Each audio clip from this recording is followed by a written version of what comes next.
ఈరోజు దేవుని వాగ్దానము యోహాను సువార్త 16వ అధ్యాయము 22వ వచనం ఈ విధంగా రాయబడి ఉంది.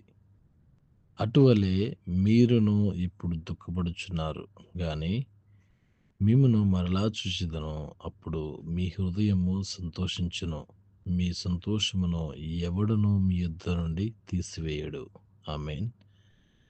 Praise the Lord. ప్రియమైన దేవుని బిడ్డలారా, 2026 సంవత్సరం ఫిబ్రవరి మాసం 15వ తారీఖున దేవుడిచ్చిన వాగ్దానం మనం చూసినట్లయితే, మన జీవితాల్లో ఈ రోజున్న ఈ యొక్క దుఃఖాన్ని, మరి ఈ రోజున్న ఈ యొక్క బాధని, ఈ రోజున్న ఈ యొక్క అవమానాన్ని, ఈ రోజున్న ఈ యొక్క అవహేళన చేసే జీవితాన్ని, ఈ దుఃఖించే ఈ యొక్క దుఃఖమైన జీవితాన్ని యేసుక్రీస్తు ప్రభువారు వాగ్దాన రూపంగా మనకి హెచ్చరిస్తూ ఉన్నారు. ఈ యొక్క దుఃఖం నుంచి మనం విడిపించి ఆయన మరలా వచ్చినప్పుడు మన హృదయము సంతోషించును, మన యొక్క సంతోషాన్ని ఎవ్వడును మన యొద్ద నుండి తీసివేయలేడు.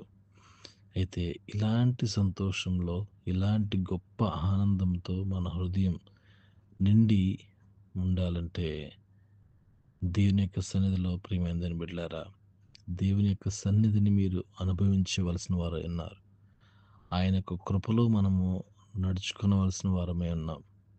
ఎప్పుడైతే దేవుని యొక్క పరిశుద్ధాత్మతో నింపబడిన వారమై ఆయన యొక్క చిత్తాన్ని మనం నడుచుకుంటూ మన జీవితాన్ని ఆయన చిత్తానికి మనం అప్పగించుకొని ముందుకు వెళ్తామో, ఆ సమయంలో దేవుడు గొప్ప సంతోషాన్ని మన హృదయానికి, గొప్ప ఆనందాన్ని మన మనసుకు, గొప్ప సమాధానాన్ని ఆయన ఇవ్వబోతున్నాడు కనుక అట్టి జీవితాన్ని జీవించాలని ప్రభుపేట మనం చేస్తున్నాను.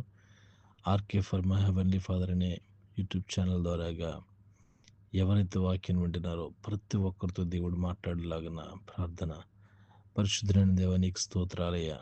ఈ యొక్క సమయంలో మీరిచ్చే సంతోషాన్ని బట్టి, మీరిచ్చిన ఆనందాన్ని బట్టి, మీరిచ్చిన నెమ్మదిని బట్టి సమస్తానికి మీకు మాత్రమే మహిమ, ఘనత, ప్రభావాలు చెల్లించుకుంటూ మమ్మల్ని మేము తగ్గించుకుంటూ మీ నామను మాత్రమే హెచ్చిస్తూ ప్రభువును రక్షకుడినైన యేసుక్రీస్తు వారి పరిశుద్ధమైన నామములో అడిగి ప్రార్థించి పొందుకుని ఉన్నాం తండ్రి.